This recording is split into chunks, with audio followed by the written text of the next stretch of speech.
can can mushrooms. Got these at Sam's Club. I got probably 6 of these little cartons. And you can buy the kind that you slice yourself, and you can save a little extra money and all that. For me, I was about saving some time, because the other ones you have to wash and wash and wash and wash. And these you just wash and pack them in your jars. Then cover to 1-inch headspace with filtered water. Debubble it. Wipe your rims with the vinegar. Put your lids in your rings. And then you pressure can. I do add a teaspoon of pink Himalayan salt to the quart jars and half a teaspoon to the pint jars. Just a quick and easy tip. Thought y'all might like that. Just so y'all can see real quick, I'm gonna grab my little funnel. I'm just doing this just to keep water from splashing, because I'm using a picture of filtered water. I'm gonna fill it in.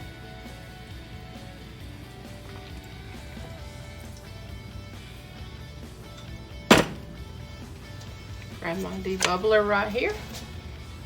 I'm gonna work on that.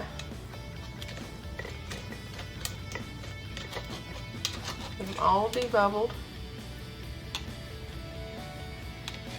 And you can see it does make them raise up. You may have a little too many. May need to take a few out. That's okay. I'll put them in another jar and store them in the refrigerator and use them for fresher cooking if need be. I don't mind at all. I like mushrooms. But that's basically all you're doing.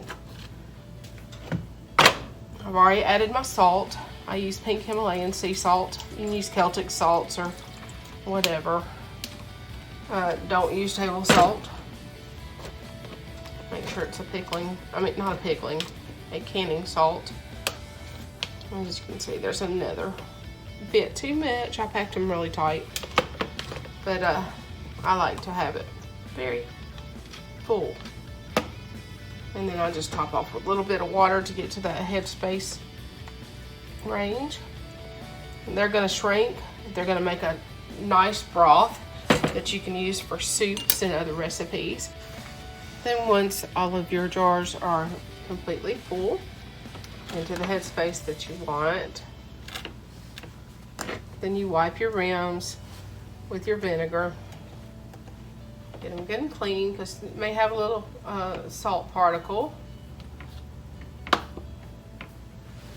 And I'm using room temperature lids, rings, jars, and filtered water, all at room temperature.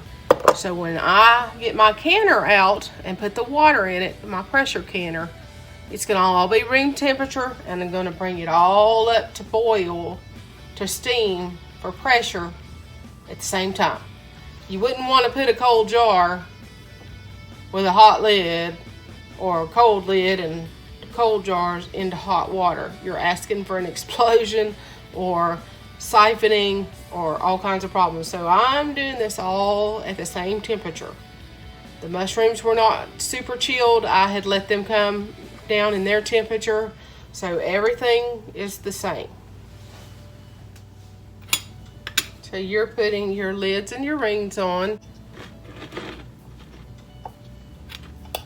Finger tight. Don't crank down on it, just get it finger tight, and it is ready to go into a canner. This is what they look like going into the canner. They have this light golden color. When they come out, they're going to be a dark brown and a dark rich broth. Now, in the ball canning book, they show you the cooked method. And when you wash and you've rinsed and you strain and strain and strain and rinse and rinse and rinse, and then you drain that broth and you make sure there's no grit and stuff in there, then you can can that broth. And I do that a lot of times. And let me show you what that looks like. And as you can see, it comes out a nice dark golden brown. This is awesome as a soup base or to cook like a beef roast or chuck roast, even chicken. Whatever you want a good broth for, and a good rich hearty flavor, comfort type food, a mushroom broth is awesome for that. So I did this one back in February of last year, and that's what it looks like. I had taken the ring off, because once mine are sealed, I take the rings off. One of the best sounds in the world, a gin and canner. Goes for about 45 minutes. And then we'll have the first round of mushrooms processed, and then I'll be ready to go with round 2.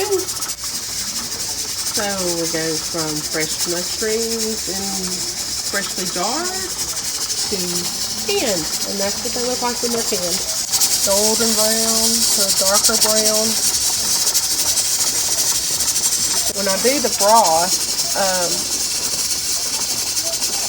you have to filter that.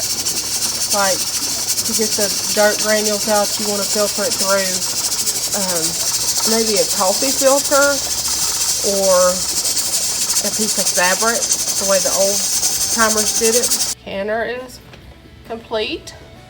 The pressure is released. I'm going to open it away from us so we don't get ourselves badly burned. Lots of hot steam. We'll let that cool for a second, and I'll let y'all see inside.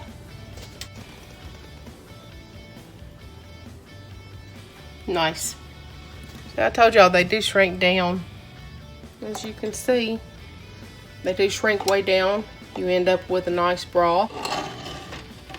I did have a little bit of siphoning, but that's how you quickly can mushrooms and go from this right here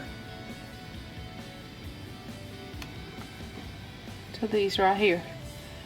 6 of those cartons from Sam's Club equaled 13 pints and 3 quarts. And you can do them all in pint jars. I just did these bigger ones for occasions like Thanksgiving, when I make green bean casserole and I want extra mushrooms for that. Another tidbit of information: all the little cartons that the mushrooms were in, I've washed them, and I'm going to recycle. The way I'm going to recycle is to punch little holes in the bottom. I can use my little drill bit and do that. And I'll use them for seed starting trays. Recycle and repurpose.